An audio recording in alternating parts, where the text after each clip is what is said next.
Back in 1979, I was in Chicago to give a speech for an outfit called Tidy Car. How many of you know what Tidy Car is? Few of you do. Tidy Car is an auto detailing company. And Tidy Car, back in those days, was a company which sold franchises for $1,500, little kit. So you'd get this polishing material and this tool with which to do what they called preserve-a-shine. And you could go out and start your own auto detailing business. And they were selling these things like hotcakes. I mean, that was the heyday of franchising. So back in those days, lots of people were buying Tidy Car franchises, and Tidy Car realized they had to start training these people. So they brought in speakers like me to come and address them once every month or so around the country. Well, I was the flavor of the month for Chicago, so I showed up and I gave my speech.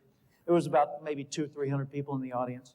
At the end of my speech, a young guy, 19 years old, came up to me, innocent-looking face, looked like he'd never even had a dirty thought.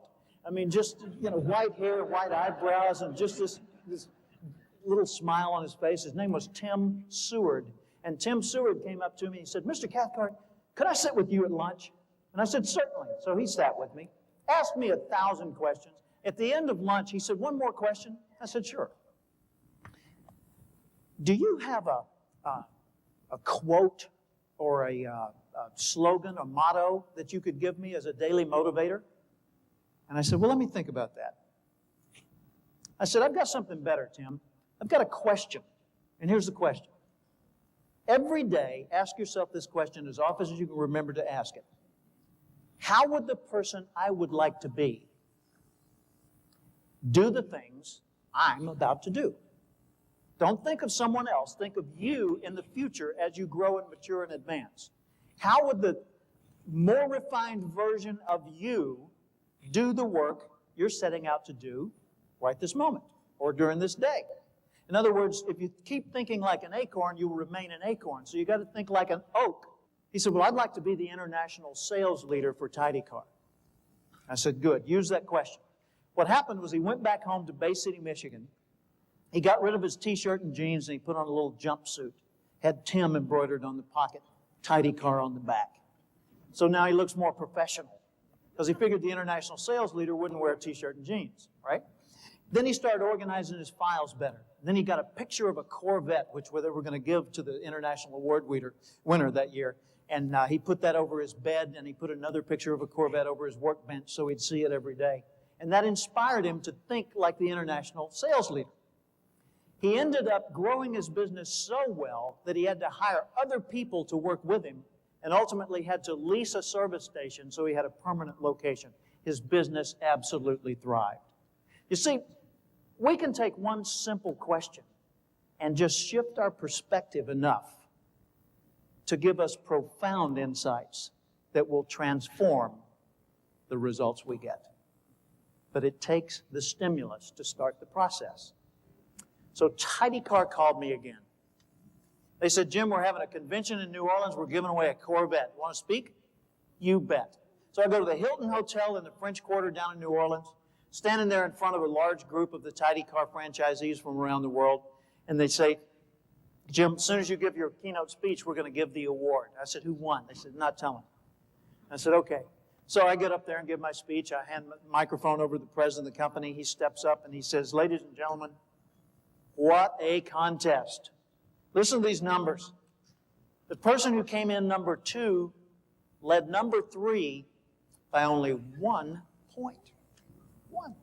3 led 4 by 1 point. 4 led 5 by 2 points. 5 led 6 by 1 point. Tight competition. Except for number 1.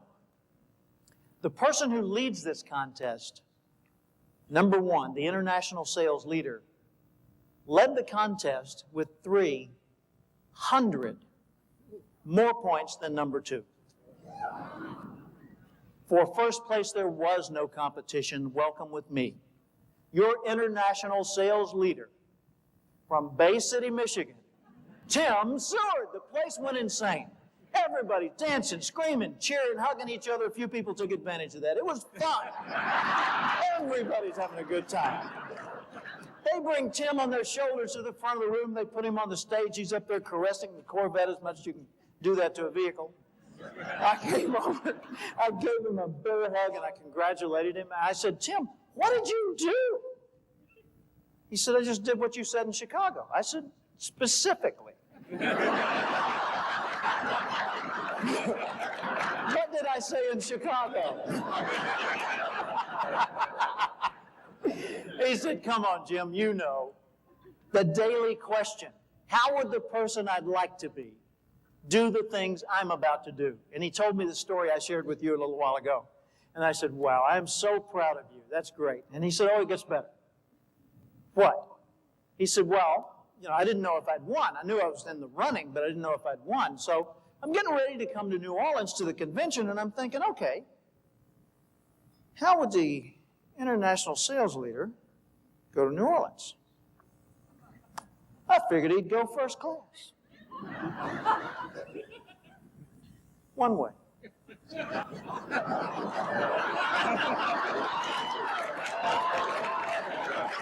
I said, wait a minute, Tim. You didn't know you'd won. He said, correct. I said, but you bought a first class, one-way ticket to New Orleans, and you didn't know you were the winner. He said, right. I said, didn't that seem a little foolhardy?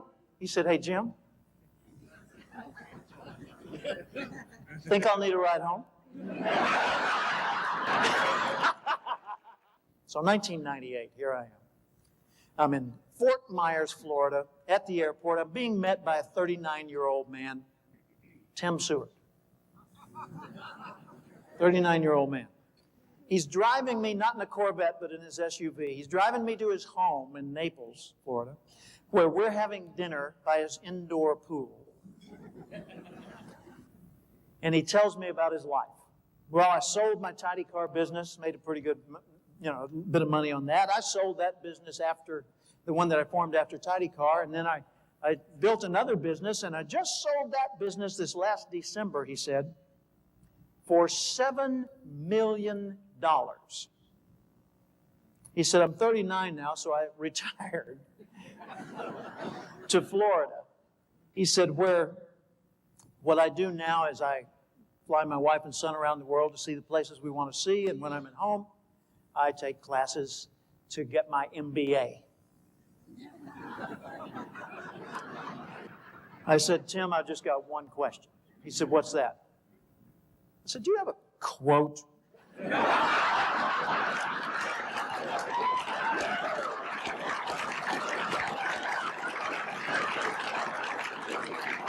A slogan, or a motto, something I could use for a daily motivator.